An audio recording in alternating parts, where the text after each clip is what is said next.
Hi friends, video నచ్చితే like చేయండి. కనకం తప్పు చేస్తున్న వాళ్ళు ఒక్కసారి రెండు సార్లు తప్పించుకోగలరు, కానీ ఏదో ఒక రోజు ఖచ్చితంగా దొరుకుతారు. ఆ రోజు మీ మాట వినే వాళ్ళు, మిమ్మల్ని చూసి జాలిపడే వాళ్ళు, కాళ్ళు పట్టుకున్నా క్షమించే వాళ్ళు ఉండకపోవచ్చు. జాగ్రత్త పడండి, మారండి అని ఎవరికి ఎవరు చెప్పాల్సిన పని లేదు. ఆలోచించగలిగితే ఆత్మ విమర్శ సమాధానం చెప్పగలుగుతుంది అని అంబికకి వార్నింగ్ ఇచ్చి కనకం అక్కడి నుంచి వెళ్ళగానే ఇక అంబిక ఆ ఐటీ రైట్స్ ఇన్సిడెంట్ తర్వాత నేనంటే ప్రతి ఒక్కరికి చులకనైపోయాను, చూపిస్తాను వీళ్ళందరికీ నేనేంటో త్వరలోనే చూపిస్తాను, మళ్ళీ నా పూర్వ వైభవాన్ని నా స్థానాన్ని తిరిగి తెచ్చుకుంటాను అని అంబిక చాలా కోపంగా అనుకుంటూ ఉంటుంది.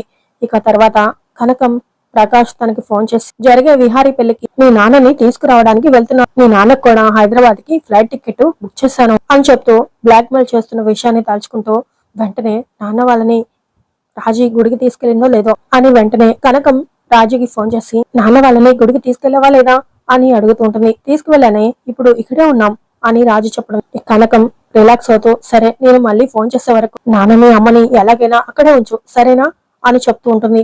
అలాగైనా కనకం కానీ అని రాజు అంటుంటే అబ్బా రాజీ, నీ అనుమానాలకి తీరిగ్గా సమాధానం తర్వాత చెప్తాను, ఉంటాను అని చెప్పేసి కనకం ఫోన్ పెట్టేసి పెళ్లి పందిరి దగ్గరికి వెళ్తూ ఉంటుంది. పెళ్లి మండపం దగ్గరికి అప్పటికే అతిథులందరూ వచ్చి ఎదురు చూస్తూ ఉంటారు. యమున వాసవి ఇద్దరు పెళ్లి పందిట్లో ఉండి పంతుల దగ్గర ఏమేం కావాలో ఏర్పాట్లు చూస్తూ ఉంటారు. అంతలో కనకం వెళ్లి ఆ మండపం వైపు చూస్తూ చాలా బాధపడుతూ ఉంటుంది.